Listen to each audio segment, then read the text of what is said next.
네, 아트앤토크 오늘은 하용주 작가의 작품으로 인사를 드립니다. 이 그림을 처음 봤을 때요. 각기 다른 수영을 하는 그런 그림이 아닌가 싶었어요. 여기는 저병, 자유형, 저쪽은 그 수중발레 같기도 하고요. 그런데 가만히 보니까 물안경이 아닌 방독면을 쓰고 있는 점이 굉장히 좀 특이해 보입니다. 그리고 이 물 색깔도 보통의 물 색깔이 아닌 것 같고요. 뭔가 또 의미심장한 메시지가 담겨 있지 않을까 그런 생각이 드는데 어떤 작품인가요? 네, 그 소통의 바다라는 제목의 작품입니다.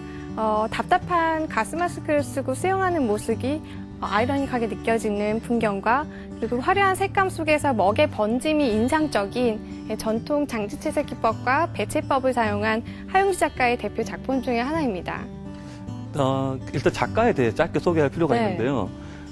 요즘 젊은 작가들의 추세를 보면 이제 시장 미술이 득세하다 보니까 약간 상업화된 그런 그림을 많이 그리는데 하용주 작가는 그런 측면에서 좀 거리가 멀어요. 왜냐하면 작품 내용을 이제 보시면 아시겠지만 우리 사회가 갖고 있는 시스템의 문제라든가 제도의 문제, 권력의 부당함 또는 어떤 그런 획일적인 공동체주의를 지향하는 그 현상에 대해서 매우 비판적인 입장을 견지하고 있습니다. 이 얘기인즉슨 예술이 우리 사회에서 무슨 역할을 할 수 있는가에 대한 자문을 갖고 있다는 것. 그것이 중요한 포인트라고 할 수 있겠습니다. 네, 오늘의 작가 하용주 작가 어떤 분이신지 궁금하시죠? 지금 화면으로 먼저 만나보시죠. 사회에 의해 감춰진 얼굴. 살기 위해 각종 가면으로 스스로를 위장한 사람들. 나란 존재는 숨겨지고 변질된 욕망만을 가진 변종으로 살아가는 현대인의 모습을 한국 전통 기법으로 담담하면서도 강렬하게 표현해내는 젊은 작가가 있습니다. 작가 하용주입니다. 하용주 작가는 가스 마스크라는 가면을 통해 오염된 현실 속에서 자신을 보호하기 위한 개인의 어쩔 수 없는 선택으로서의 위장과 변질된 현대 사회에 걸맞는 소통의 방식으로 시대가 선택한 위장을 작품 속에 풀어내며 보는 이에게 당신은 어떤 모습으로 이 시대를 살아가고 있냐고 질문을 던집니다. 2005년 금호 영 아티스트로 선정되면서부터 본격적인 화가의 길을 걷게 된 하용주 작가는 이후 서울문화재단과 국립현대미술관, 고향문화재단의 지원을 받아 다양한 작품 활동을 펼쳐오고 있습니다. 매해 실험적인 작품들을 탄생시키며 다채로운 전시를 열어가는 작가 하용주. 독특한 시선과 젊은 감성으로 한국화의 가능성을 열어가는 그를 지금 아트앤토크에서 만나봅니다.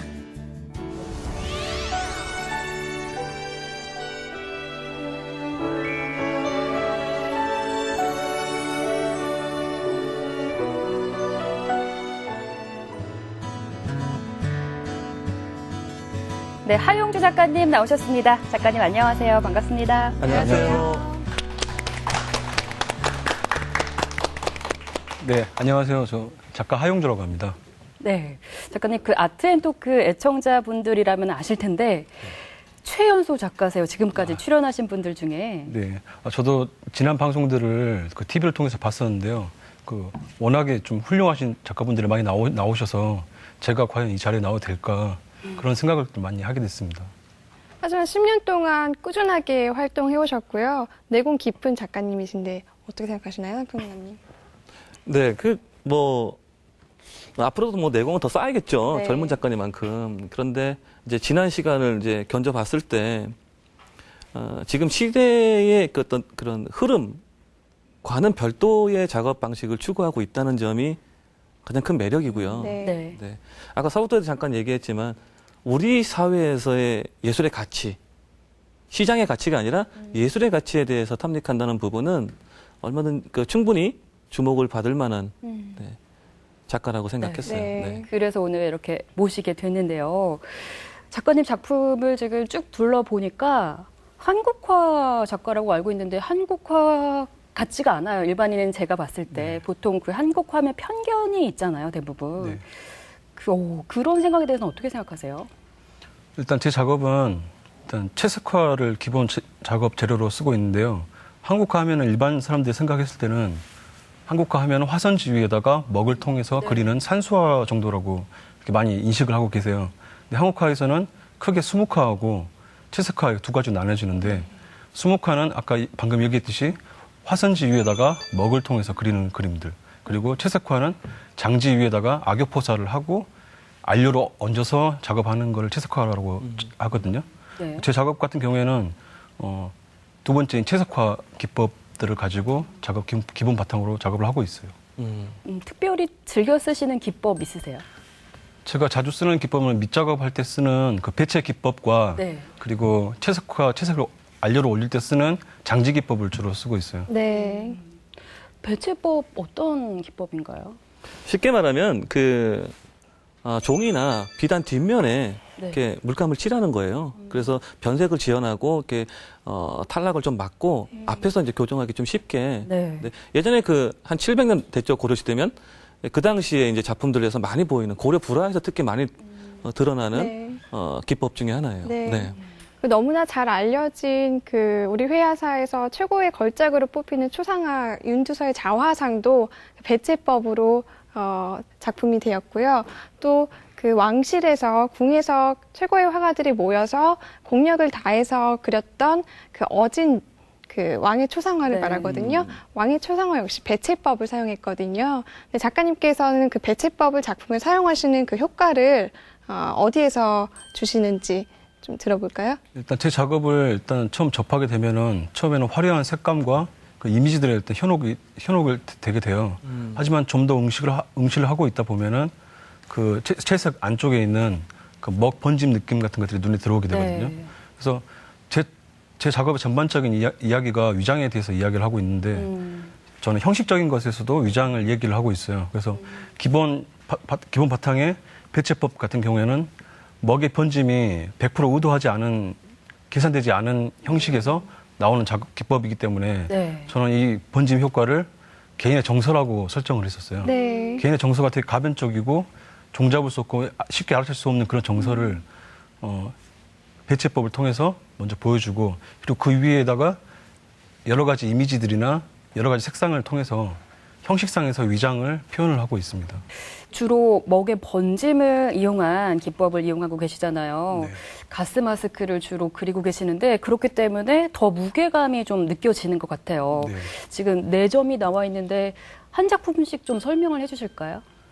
일단 전반적으로 네. 작품들을 보시면 뒤에 있는 이제 마스크를 쓰고 있는 인물군들이 있는 이 작업 같은 경우에는 제가 이 전에 하던 작업 시리즈, 가스 마스크 시리즈 네. 중에 한 작품이고요. 네. 이 나머지 세 작품 같은 경우는 최근에 한 작업들인데 동일한 것은 일단 모두 다 얼굴을 가리고 있어요. 네. 얼굴은 뭐 마스크를 쓰고 있다거나 타겟을 매달고 있다거나 얼굴 형상이 뭐 낙지나 문어 형상이 됐다거나 아니면 얼굴에 불타고 있다거나 네. 이것들은 그 표정 자체가 가려져서 온전하게 그 개인의 정서를 파악할 수 없게 그런 설정을 해뒀어요. 우리 흔히 사람을 대할 때 그 사람의 표정을 보고 그 사람의 그 정서나 지금 현재 상황 같은 것들을 판단을 하게 되잖아요. 네.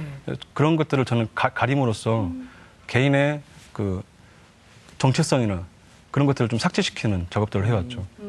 일부러 가리시는 거네요, 얼굴을. 네. 그 중에서도 그러면은 이 방독면, 가스 마스크를 주로 쓰시는 이유가 있을까요? 가스 마스크 시리즈 같은 경우에는 일단 방독면이라는 것 자체가 일단 전쟁의 도구예요.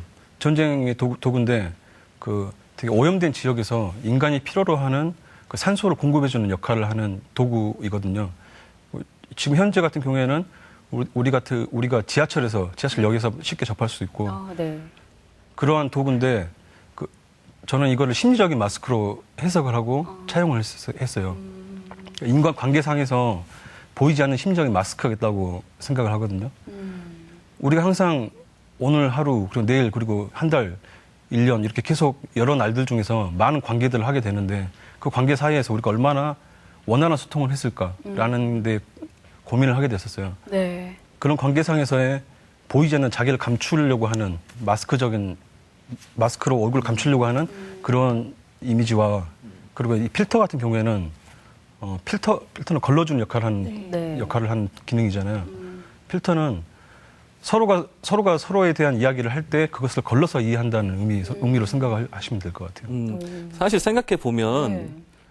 우리가 이 세상을 살아가는 데 있어서 알고 있는 거의 전부라고 착각하는 것들은 세상에 등재된 그 하나의 어떤 기호거나 상징이지 본질하고는 거리가 멀잖아요. 네, 맞아요. 네, 정말 가족이나 애인까지는 괜찮아. 네. 서로 진실되게 소통하죠. 네. 그러나 그 마스크를 착용했다는 것은 심리적 의미로서 거리두기와 어떤 그런 선별의 문제, 네, 이런 것들을 모두 총합하는 우리 사회 속 구조의 문제까지도 이제 네. 언급될 수 있는 것이 아닌가 싶어요. 네. 그 작품에 이렇게 가스 마스크가 다 들어있다는 게 굉장히 흥미로워요. 언제부터 이 가스 마스크를 소재로 쓰셨던 거예요? 가스 마스크 작업은 제가 일단 대학원 석사 과정 때 작업을 준비를 했었고요. 그리고 석사 청구전을 통해서 그리고 첫 번째 개인전인 그 금호미술관에서의 첫 개인전 때 이제 본격적으로 작업화해서 선보여지게 되었죠. 그 작업하시는 거의 발상을, 그 최초의 발상이 사실 지극적인 개인적인 컴플렉스에서부터 시작이 되었다라고 들었는데요. 조금 설명 좀 해주세요. 일단 네. 가스 마스크 자체에 대한 작업을 시작하게 된 것들이 항상 작가는 그런 것 같아요. 그 작가가 평상시에 생각하고 있다거나 관심을 갖고 있는 것, 그리고 사유를 통해서 나오는 것들이 작업화되고 그 작업이 그래서 작가를 닮아간다고 하잖아요. 네. 저 같은 경우에는 제 개인적인 성향에 의해서 출발을 하게 됐어요. 제가 낯을 좀 많이 가리는 경향이 있어요. 그것은 일단 어떤 작은 습관들 때문에 네. 그런 것들인데, 예를 들어서 뭐 눈을 자주 찡그린다거나 코를 훌쩍거린다거나 말을 하다가 보셨겠지만은 말 더듬는다든가 이런 좀 컴플렉스가 있어요. 그래서 제가 항상 사람을 대할 때 내가 이런 말을 하고 이런 행동을 했을 때 사람들은 나를 어떻게 인식하고 나를 어떻게 정의를 할까, 그런 거에 대한 공포감이 좀 있었어요. 그래서 제 작업들은 온전히 제 개인의 성향에서 출발을 하게 됐는데, 그 성향에서 관계에 대한 것들을 생각하다 보니까 나와 그들 사이에서는 보이지 않는 심적인 가스 마스크가 있다고 생각을 하게 됐어요. 이 심리적 마스크는 서로 행동이나 언행에 의해서 이제 각자가 걸러서 이해하게 되는데, 이 걸러주는 필터 역할하는 가스 마스크는 네. 또 각자가 살아온 그 환경이나 기억, 특별한 사건에 의해서 각자 제각기 만들어지고 그 필터링 해지는 그 기능이 달라진다고 생각을 하거든요. 그래서 아까도 언급해서 얘기를 했지만은 관계 속에서는 우리는 모두 다 보이지 않는 심적인 마스크를 쓰고 있다고 생각을 해요. 네. 뭐 애인 사이나 가족 사이에서까지도 그 안에서도 최소한의 마스크는 쓰고 있다고 생각을 하거든요. 네. 본인 자신을 제대로 이해하는 사람은 본인밖에 없는 거죠. 그 가스 마스크를 거의 뭐 전문가시겠어요. 지금 보여주려고 가지고 나오신 거죠. 네, 다양하게 수집하고 계시다고요. 네. 하나씩 좀 보여주시겠어요? 되게 갖고 나오는 게 좀 민망했었는데 네. 제작진이 갖고 나오라고 하셔서 굉장히 무거워요. 일단 처음에는 마스크 자체를 그리려면 마스크가 있어야 그걸 보고 그리잖아요. 네. 처음에